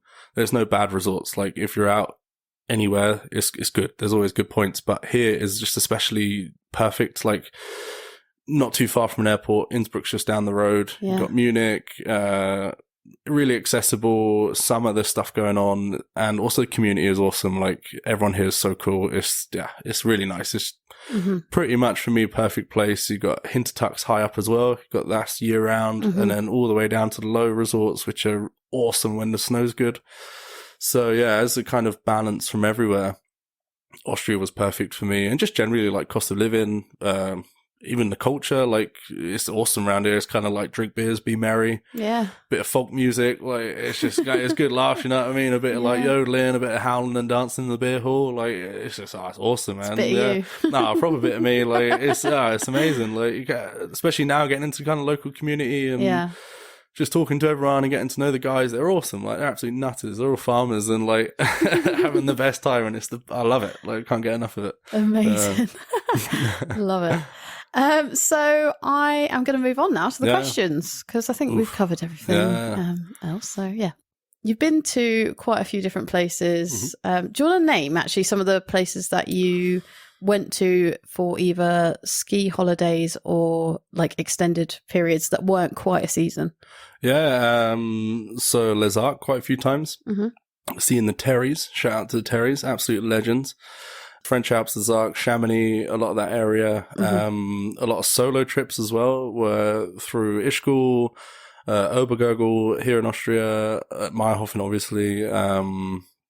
Yeah, kind of all over. A lot of just visiting. A lot of like half the time not even know where I'm going, to be totally honest. Where it's like friends are like, turn up here, here's a flight, like let's go. Yeah. One place I do need to visit is definitely New Zealand. Get down to like New Zealand side, get onto the other hemisphere and get to Japan and yeah, nice. Definitely need a piece of that. So with all those places in mind that you have been, if someone was planning to do only one season, where would you recommend them to go and why? I'd say again, I think someone else said this on the podcast, it's very personal. Like, it really does depend. I just say do your research. Like it's such a rubbish answer, but like it's not. Yeah, no, it just depends. Just have a look, see what's going on, because there's so many different. Like say St. Anton for another thing. St. Anton is like big party town, and if it's like you just want to go on a season, let loose, go wild, then yeah, great, go St. Anton. But if you want to ride and get some really cool terrain and do some other stuff, it's like Chamonix and some awesome mountains with, go Canada even, go to these amazing places. So really just kind of look through what you want to do. Summer seasons even, like water sports and that type of thing. Like if you're into wakeboarding, you could go, I don't know, like I think a lot of the Asian countries have some awesome water, like wakeboarding setups and that type of thing. So just plan a little bit, like figure out what you want to do, look what's going on. Again, I'd say the best thing is just get into the communities, like whatever it is. Domes for sure. Definitely domes. If it's winter stuff, go to your local dome, get involved. And yeah, anything else, just even online, like if it's like party season or something like that, get on the Facebook communities, just talk to people, because all these communities are awesome and the people want to reach out. You know what I mean? That's the whole thing of the communities is it's social and everyone wants to have a good time. Yeah. So just don't be scared. Just go out, go talk to people, get involved. And that's the best way. And you can figure out, because to be honest, from most of the information of stuff, you can't really actually figure out what it's like. You know what I mean? You need to really talk to people. So get out there, talk to people, figure out what you want to do. And then, that's the best place to go. Get some proper knowledge from the people who were there or who were involved in the community. Definitely. And then, awesome.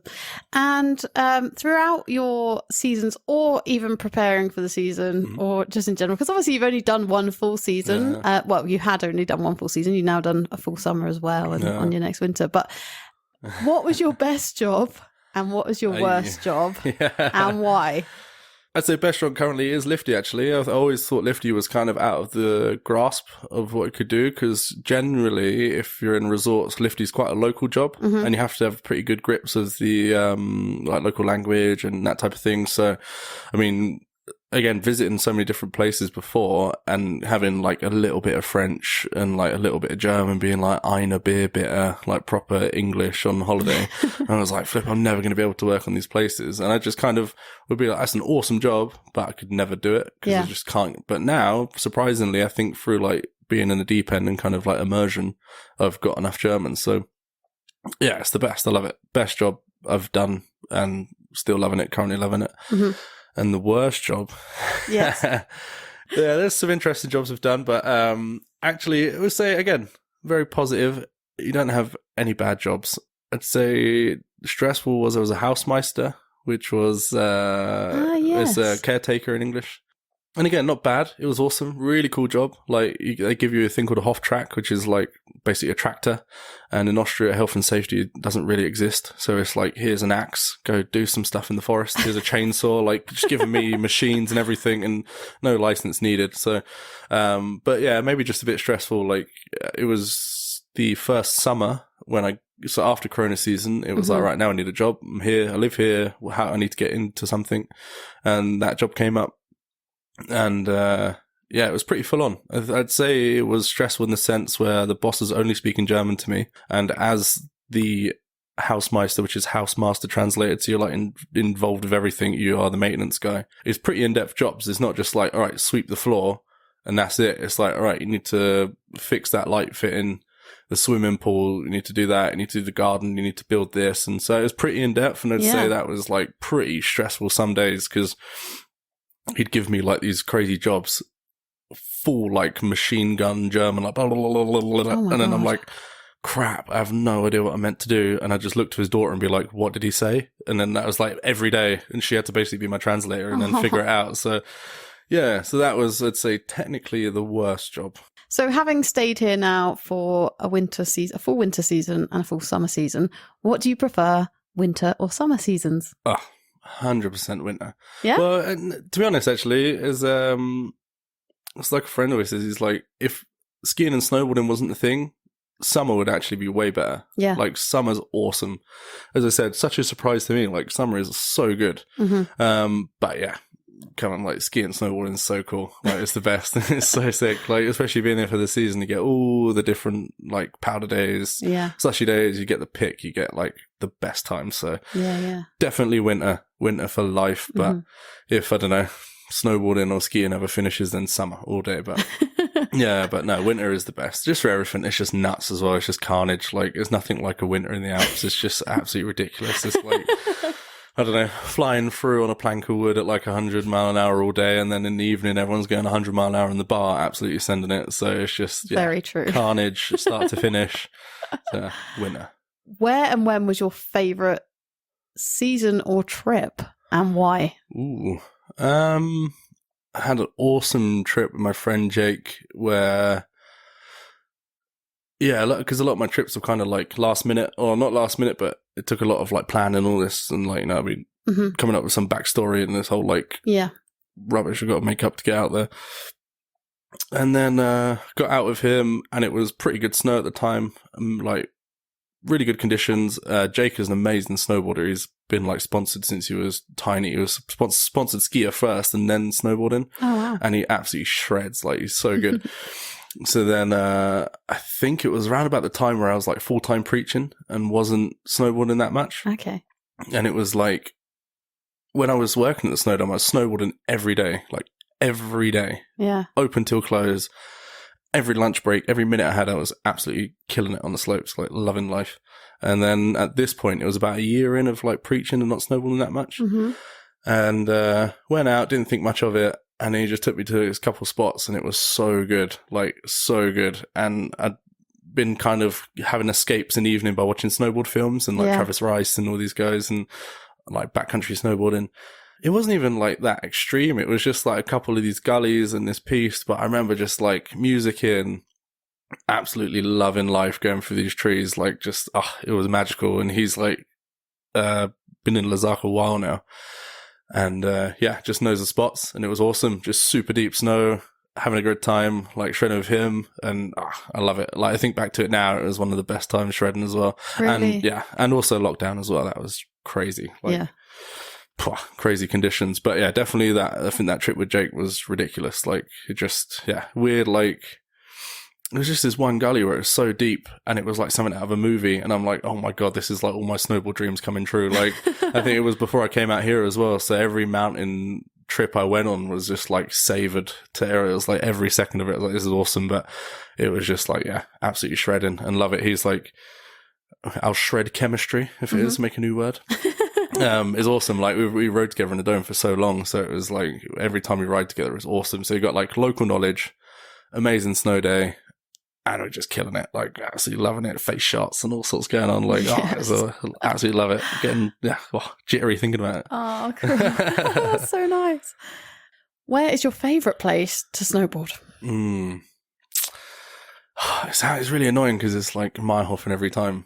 But it is like, I'd say the Zilla Valley is awesome. It's just that there is nothing like it. It's like, I'm still too excited from the other memory of snowboarding. I'm like all over the shop now, having hot flashes. It's just it's an amazing valley. Like as I said, it goes from Hintertux all the way down to the low resorts, and you have everything, and you just have such a good variety of slopes from tree runs and. Yeah, and like the park is awesome. Have a ridiculous park. Like I think now it's pretty rare for places to have good parks. A lot of funding's been cut for that type of thing. Now everything's getting more expensive. So, but Meyerhofen have definitely held on to their freestyle park well, and there's always a great setup. And then just from the ski pass, you can go so far, like over to Eggarm, and it's awesome ski area, like year round, all the way up and down. Zellamzilla, everywhere is like awesome. Such a good valley. So yeah. It's a very vanilla response and a bit like obvious because I live here, but it is an awesome place. Like it is really cool. Like, perfect. In your opinion, what's the best thing about season life or being a seasonaire in general? Yeah, so I always say this, that seasons should be mandatory. Like there is nothing like it, honestly. Like it's the best. I think at the time at the Snow Centre, it was like a lot of kids where they're at the age where they're going on to further education, maybe university or something, or they're going on seasons or like a gap year, that type of thing. Like there's if I was an employer and I've had some kid who's like studied for this long or whatever, has no social experience, has never experienced anything, stayed in their hometown or whatever, or you had some kid who's like done something, been somewhere else, he's had a bit of a work experience, and the challenges of working in the foreign countries. As I said, when I was a Hausmeister, the boss is like just talking to me at German, so then you've got to figure stuff out, and then if you go home, it's like piece of cake. The guy's telling you if you understand everything, it's like, this is easy. Like a month ago, the guy's just like, blah, blah, blah, blah, blah, and you got to figure it out, and you're like, well, what do I do now? Like it just gives you so much life experience, like, and gives you just experiences in general, like. Even just like the so international. I mean, half the time we sit at Mike's Sports Bar or anywhere like that, you're sitting at the table and there's like Austrian, then there's a Swedish person, then there's like some guy from New Zealand, there's everything, and you're always learning stuff. And then you go back home and then you might see someone, you'd be like, oh, no way, you're from this place and wherever, I know someone from there. And you're like, a few words in it, and it's just... Everything about it's awesome. It's just the best. Like, I couldn't recommend it enough. As I said, it should be mandatory for everyone. Like, yeah, it's awesome. Go do some seasons. Like, whatever it takes, do it, please. Yes, exactly. I concur. So can you tell us about a challenge or difficulty you faced during your Seasonaire journey, and what did you learn from it? Ooh, I'd say, yeah, obviously pretty challenging from the whole situation, just everything getting here. Not so much a challenge. I think it's more just, it's a lot of it's fun. It's all fun. That's the whole point of it, is to have fun and get out and do it. I think the challenging thing is just to remember to do like the practical side of things sometimes, where it's like, just make sure you're a little bit prepared. Like, by all means, you're on a season, like, have a great time, go a bit mental and do whatever, but plan, especially now if you're a UK resident and you have to do a lot of paperwork and visas and everything. Yeah. I think before it was like, whatever, I'm a ski bum, I'm just going to send it there, hitchhike to wherever, do it. Now it's like you actually got to put some work in, and you've got to call up a guy, and you've got to make interviews and do stuff. So yeah, I think when basically just be a bit more practical, be practical, like get that stuff sorted, and then you can just get on with it and have a great time. Just don't forget about it, because like now it could be the difference between getting sent home early or not getting work, or 100%. Yeah, it's annoying, and it's like, if you look back before, it was so easy. And there's guys that are just like here, and it was like, whatever, I'm kind of just here, I can do whatever I like, I ain't got to do much. But now it's like, got to contact government offices, the employer's got to do everything for you. And if you're kind of like, oh, hi, my name's John Smith, I'm here to send it and party and do shots, and they're like, okay, well, you're not going to get hired then. Like, what are you talking about? You need a like proper CV, you need to sort your life out and get it like done, dot the I's, cross the T's, or whatever it is. Exactly. And then best piece of advice I can give with now the whole visa situation and everything is, we kind of heard some like some bad experiences from the government office. And thank God, thank you, Nicole, my secretary, did absolutely all the paperwork. She pretty much did all the paperwork and sorted everything out. And I kind of just signed the bottom bit. And I was like, thanks, babe. Absolute legend. Done all the hard bit for me. And I just turned up.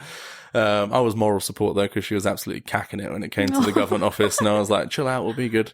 But the fact that she did such a good job of mine and her visa made such a difference, because these government office people are absolutely miserable. They hate their life and hate their job. So if you can make I used to be one of them in the UK. Man, I can imagine. Like, and then dealing with people like me, and they're like, what's your birthday? And I'm like, I don't even know, because I've never celebrated a birthday. And they're like, well, you kind of fucking need a birthday. Like, it's the first, like, write your name first. Like, so just make their life a bit easier and your life, and like get everything nicely highlighted, and buy some nice highlighters and that type of thing. Get those like tabs so it's all sorted, and then they'll have a field day. But it really did make a difference, like from other experiences of kind of those classic ski bums that did just turn up and they were like, oh yeah, I'm just going to live here and nothing. And then it was like, oh, I've got to do paperwork, and then missing pieces. And then they're like, all right, screw you. Your next thing is in 2 months. Oh, in 2 months, your thing runs out and you've got to go home. So it's just, do that bits. Get it done. 100%. What's one thing you wish you had known before going on your first season? Language, actually. It's a huge thing. It really does help, like with jobs. So do a bit of research on where you're going, find out where you want to go, what you want to do, and then just basics, like just, I don't know, there's so many apps now, there's so much stuff online, and it will make your life so much easier. And also just employers, like if you turn up and you're like, I don't know, if you have nothing and you don't even try, then there's such a bad impression, and it's not going to help you at all. But even just a little bit where you're just like, I don't know, like bonjour or whatever, and you just put a little bit of effort into it, and then it really does help, and it really does. I don't know, it just helps you out a lot. You know what I mean? If you really just try and learn a little bit, then it goes a long way, and it really helps you out. So dive in, and definitely language. Are there any opportunities or unlikely / memorable stories that stand out to you that you wouldn't have had if you hadn't have left the UK in the first place? Yeah, hundreds. I don't know. Can we say we're in Mike's Sports Bar? We can. Oh, amazing. I don't know how bad this is for Mike's insurance, but I mean, tons. It's just like nuts in the Alps. You know what I mean? It's just crazy. Like, as soon as you get out of your town, especially, I mean, I'm sure, especially in party towns, there's a lot going on, but from my experience, the winters are insane. There's just all sorts of stuff going on. Every day it's like, get up the slopes. Oh my God, can you believe this has happened? And it's not just like, oh, Stacey called this person a slag. It's like, it's like crazy stuff. Like, this person wrote off a car off a cliff or something. You know what I mean? It's always nuts. And like, we were, I think it was 2 seasons ago or 3 maybe. And I was actually coming to visit Nicole. And we're in Mike's Sports Bar, the old Mike's Sports Bar, pre-refurb. And they had the nail game going on. And there was a friend of ours who was like kind of putting his hand in front of the hammer every now and then, Christ. pretending like, oh, you can't get me. Oh no. And then there was a girl on her first season playing the game, and then he's probably a few beers deep. His reaction times aren't that great, and she just absolutely obliterated the tip of his finger. Oh no. And this poor guy like looks at the tip of his, like, looks like someone put a firecracker in a hot dog. It's just absolutely like obliterated. Looks at it and then just blacks out on the floor. And then poor Mike were like, I didn't even know who he was, you know what I mean? I'm just in this like bar in my mouth, and I'm like, bar guy, like, he's out, like, and there was blood everywhere. And he was like, oh, fuck's sake, like, what is going on? Idiots, like. And then, yeah, ambulance crew in. It's like 2 hours later, and this guy turns up with his finger just bandaged, and he's like, I'm back. And it was like the whole bar was like, let's go, let's get him hammered. Like, I think his name was Freddie, so I was like, Freddie got fingered, and it was just like kicking off. It was carnage. It was absolutely nuts. Yeah, it was one of the many ridiculous things that happens like all the time. Absolute carnage out here. So get out here, get part of the fun. Throughout all your travels, which place feels most like home to you? Ooh. I'm not going to say Marhofen this time. I'm going to say... I say Les Arcs. Yeah, Les Arcs was pretty homely with the boys. That was the first time where Jake and Steve Terry's Papa Steve, would take me in, and I appreciate it so much. He's like, pop down to the shop, so you get the shopping for the week. And I'd be like, how much do you want for that? Can I help out with anything? And he's like, nah, you're all good, man. Like, just happy you're here, happy you're riding, having a good time. So that was definitely really homely. Yeah, shout out to Papa T. He's awesome, man. He's like, we got you. He's like, just have a good time, enjoy yourself, shred it up. So yeah, that is definitely Zuck's first home. Nice. When you're away, what do you miss most about your home country? That's a hard one, because usually I'm like, I don't miss anything. It sucks. That's why I moved away.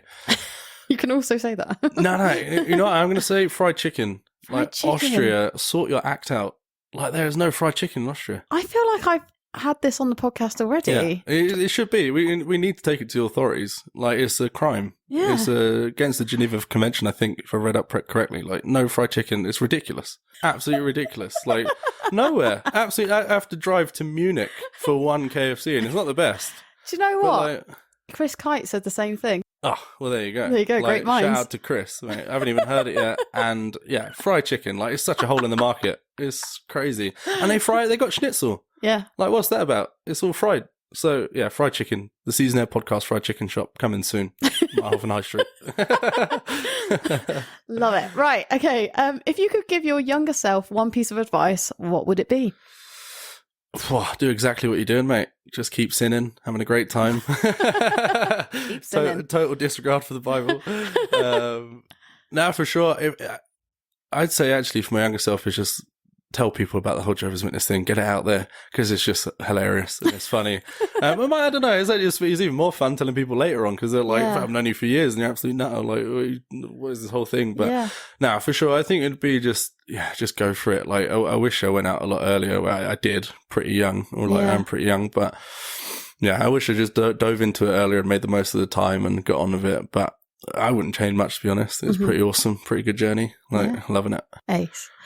We talk a lot about mentors on the show. Did you have any mentors who helped you along in your journey? Oh, yeah. Oh, for sure. Like, going back to the Snow Centre, shout out Snow Centre crew, absolute legends. Like, again, all those guys that throughout the Alps come back in the summer had these, like, like B-Man, shout out to B-Man, absolute legend. Like, this guy, he's working at the Snow Centre, he's like Lifty, I think he just got a place in France a little while ago. But he's just like, awesome, telling me, like, I'd go there, work with him, and he'd tell me all the stories about the Alps and Seasonaire life in France and everything, and I'd just be like lapping it up, and I'm like, oh, this is so awesome. And then I used to be riding every day, and I'd be so stoked on riding, and he's like, we'd feed off each other, but he was definitely a mentor in the sense where he would be like, go out and do it, like, what are you doing, man? Like, go out and get it, like, you love it, and it's the best thing you can do. So yeah, B-Man for sure. Rob Needham, absolute legend as well. He's like one of the first guys in like UK snowboarding, that type of thing, really like tied into the community. Again, he's just like, go get it, like, go snowboard, enjoy it. And all the Why do I know that name, Rob Needham? Rob, he was mentioned in one of the other podcasts, actually, but he's like super early on in the UK scene. Like, he's tied in with snowboarding. Yeah, super someone's deep. mentioned him. Yeah, for sure, because I remember hearing that, and I sent him the link to the podcast, and I was like, you've been mentioned, like, But yeah, a lot of guys, so many people in the snow centre, so many, like, tons of guys. But basically, yeah, the whole crew there, the kind of old freestyle nights we used to have. And then, yeah, just like, too many guys to mention, but a big community of guys that were like, get out, go do it. Awesome support, like, awesome guys. Yeah, shout out to the snow centre crew. Absolute legends. Nice. Yeah. Do you have any quotes or sayings that you live by? Yeah, I was thinking, was it, don't ask for permission, ask for forgiveness. Yeah, very apt to my lifestyle, but you know what I mean? But it goes for everything. Like, maybe some people aren't in the same situation as I am in an extreme sense, but maybe you have parents that don't, you know, they want you to go straight into university or study, or they think maybe a season's going to be a waste of time or waste of money or whatever. So in that sense, you know, if you're not hurting anyone and it's kind of, it's a positive thing, go for it. Like, don't just wait for people to give you approval for something. Just get it. Like, if you want it, do it. Don't let it be that thing that niggles in the back of your head every day. Like, yeah, that's it. Do you have any books, movies, podcasts, or publications which you can recommend to our listeners which helped you on your path? Or can you name something that inspired you recently? Again, heavily snow sports side. So, yeah, anything to do with snowboard movies. Yargoons is really cool guys from New York, upstate New York, I believe. And they're just like awesome snowboarders, crazy, like weird tricks and stuff. Art of Flight is like, I think Tom West worked on and did some stuff with that, which I was so stoked about. I listened to a podcast. I was like, no way. I had to go, like, tracked him down in one of the pubs. And I was like, no way, Tom, tell me everything I want to hear. Like, I was so stoked. But yeah, and then as far as podcasts go, this podcast, like, for a Seasonaire, this is awesome. This is like crazy information. I wish I had this, because then it, like, you know what I mean, helps out so much. It's so much insider information. Again, whatever it is you're going to go for, could not even be winter sports. Just get, like, straight into it. Find books about it. It could be climbing. Find books about climbing, kayaking, winter sports, snow sports, summer sport, whatever it is. Just get, like, fully buried into it, immerse yourself, and just find out everything. Like, who's the top guys, who's these guys, and but yeah, as I said, for me, it's like Scott Stevens, awesome snowboarder. The Bomb Hole podcast, absolutely incredible, legends. And then, yeah, that's pretty much, Joe Rogan. If you're into podcasts, you'll probably know Joe Rogan. It's awesome, loads of different people, but yeah, definitely that type of thing. Yeah, cool. And can you name something that's inspired you recently? Ooh, recently, yeah. Probably the rescue teams, actually.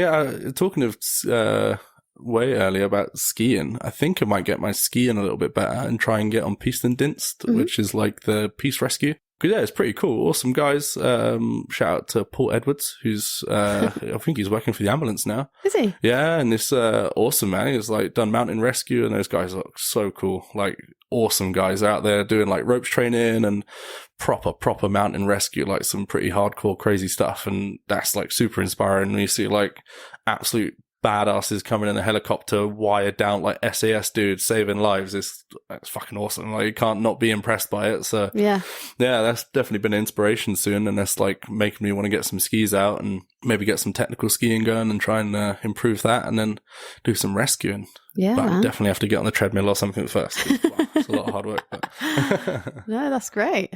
So I'm going to ask you my mum's favourite question. Marglenda, what's one thing you take with you everywhere? Or do you have any travel hacks? One thing I take everywhere is headphones. Has to be headphones. 100%. Music. Like, if you've got music and podcasts, drives are a piece of cake. And, like, but if I forget my headphones, I'm not going snowboarding. Or I'll be, like, there for, like, 5 minutes and I'm done. Yeah. Like, headphones all day. If I've not got music, everything else can fuck off. Like, it has to be, headphones for sure. And any travel hacks? Just plan, I guess. It's a rubbish hack, but just planning, like, not turning up somewhere, or, like, on time. Always turn up early. Not on time, early. Get there early, because then no matter what happens, you're good. You can always chill. You're on holiday. You're traveling. Like, get there early. Don't be the last minute guy who's missing trains, or you're like, especially if you're in Asia somewhere, and it's like, you need to get there early and figure out what's going on, especially if it's in the middle of nowhere. So be early. Excellent. Definitely advice. Be early. Is there anything that seasonal life has brought to your current life? Yeah, so from seasonal life to current life would be, language skills. Yeah, I wouldn't say my German's amazing. It's like, all right, conversational at best. But yeah, it's a pretty cool skill to learn. Like, I think before you kind of get into a language, you think, like, it's impossible. You kind of learn a few phrases and you're like, well, whatever. But definitely after a few beers, the German gets flowing, and it's like, oh wow, like I kind of learned a bit of a language, like especially on the lift. It's all in like, my boss isn't really speaking English to me. Like if anything, he's like, you're in Austria, speak German. It's pretty like, Yeah. So there's definitely a very important skill, like, or pretty cool skill. Like as I said, I'm terrible, hated school and education and everything. So to kind of learn a language is pretty cool. Yeah, pretty stoked on that. If you hadn't have gone and done your first season, what do you think you would be doing right now? Oh, dude, I'd be high priest of the church. I'd be giving sermons and gospels and preaching every day. Nah, yeah, probably something along those lines. You know what I mean? I would have been like knocking on your door. You would have come back from an awesome season. You'd be back in the UK or something. And be like, oh, I want to talk about Jesus. And just having a terrible time. It's like at some church somewhere. So yeah, very luckily I got out of that and we're here having a great time. But yeah, I would have been way deep in the church. Would have been me and Jesus are best friends. Yeah, for sure. If you were in my shoes, what's one question you would have asked that I didn't? I would say favorite snack. We discussed this on the way to Rocker Ale, actually. Snacks are very important to me. I want to know people's favorite snacks because there's a pretty telling thing, someone's favorite, especially travel, because there's something you always got with you. You've always got a snack with you. So we've got travel hacks and now travel snacks. Travel snacks. Favorite travel snack? Travel snack, yeah, definitely. Someone did say about that. Snack was, who said snack was their thing they'd take with them all the time? Siobhan, yeah, that was Siobhan's thing, and she's right, man. Snack. I mean, definitely not veggie or vegan, because definitely not. Like, shout out Siobhan Brogan. Yeah, exactly. But yeah, she's right. Snacks, man. Snacks are where it's at. So that should be it. Travel snacks. Yeah. Because awesome. And what is your favourite snack? Currently, does schnitzel count as a snack? It's a big snack. It's kind Why of not? a meal, like a whole meal. But schnitzel, good schnitzel. Yeah, man. Nothing like it. Why like not? absolutely out of this world. Yeah. So along those fried chicken type. Yeah. There we go. Trying to get that fried chicken fix. It's like Nicorette gum. You know what I mean? It's not really a cigarette, but it kind of gets you there. It's something fried. All right. Is there anyone you would like to nominate to come on the show and have a chat with me? Edgy hasn't been on yet, has he? No, but he won't come on. Edgy won't come on. Put on the pressure. I'm going to nominate Edgy, and I'm putting on a lot of pressure because he's an absolute legend. Chris Edge, get your ass on the podcast. It's literally where you work, mate. Like, it's 2 meters away. Like, get in here. Like, sort it out. Because, yeah, he's awesome, and we need to hear more from... I agree, but I don't think Chris Edge will ever come on the podcast. But we will keep trying. I reckon we leave a line of small beers, and then he'll slowly come in, and we trap him. And then it can only be released when he does the podcast. We do it from a cage. Something like that. I bet he'd do it if we could find some fried chicken. Yeah. There we go. That's it. See, the Seasonaire podcast fried chicken shop. And you. We need to hear more from Gina. I want to hear from the listeners. We need to have like Gina's coffee hour where she just gives us updates and lets us know what's going on and behind the scenes. Yeah, I do want to do that. Know, I've come in today and she's got a pretty serious setup. We need to see more from Gina's side of things. All right. We need to. That's true. I do need to do that, and I do want to do that in the future. But is there anyone that you want to nominate who actually will come on and have a chat with me? I'm going to say probably Rob Needham, actually. He loves a chat. If we can get him in contact, because he's got some awesome stories. Cool. If I recollect correctly, I think he did some stuff with Iron Maiden early on, because they were like...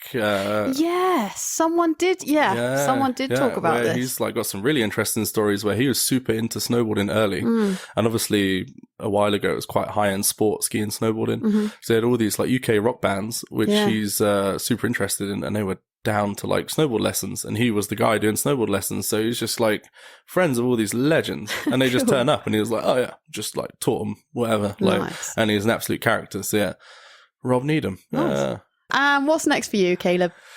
Next, hopefully I'm looking at doing some like lift maintenance type thing. It's a bit weird, bit out there, but they're looking for technicians, and I thought it'd be a pretty cool job, like harnessed onto these big gnarly lifts on the side of the mountains and doing a bit of like wiring off the edge of a gondola. Sounds pretty cool. So yeah, just basically trying to get set up in Austria, like get a life going here and get settled in, and so maybe be a lift technician or I don't know, rescue if I can figure out skiing and get a bit fitter, lose a bit of weight. We'll see. Awesome. No, that's brilliant. And can you give us one parting piece of advice for anyone thinking about becoming a Seasonaire or starting a new adventure? Oof. Honestly, just do it. Like, there's everything else is bullshit. Like, just do it. Just start it. Whatever it is, just get on it, because then you figure out from there. There's obviously Gina's now the pioneer of it, but there's not really much information out there. You just kind of just got to do it. Like you can sit around and think about it all day, but unless you get out there and do it, then you're never going to find out. So just go. 100%. Thank you so much, Caleb. It's been an absolute pleasure, and you are an absolute blessing. So thank you so much for giving me your time today. Thank you for having me. Yeah, hopefully we'll catch up with you again when you've done a few more as well. Yeah, we'll see you in the future. Mm-hmm. All right. Thank you. Bye. Oh my word, that boy warms my heart. So much positivity and a true pleasure to listen to. Thanks again to the incredible Caleb Fields for coming on and sharing his story with us. Don't forget to head over and give us a follow on Instagram at That Seasonaire Podcast. And if this is the first time you stumbled upon the show and you like what you hear, then why not head back for our previous episodes, as there's plenty more where this came from. As always, thanks to Mike at Mike's Sports Bar for the studio space, thanks to Mondo Wave for the music, and thanks to you guys for tuning in. See you all again next time.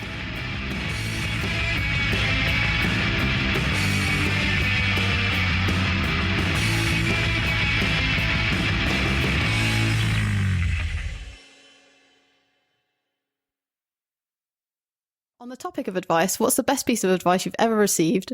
And what's the worst piece of advice you've ever received? Ooh. Wow, that's really hard. I've got to think about that. I should have looked at the questions you sent me before. I should have planned ahead. Plan ahead. That's great advice. What I said earlier, like, don't be a hypocrite. Don't read the plan and not read the plan.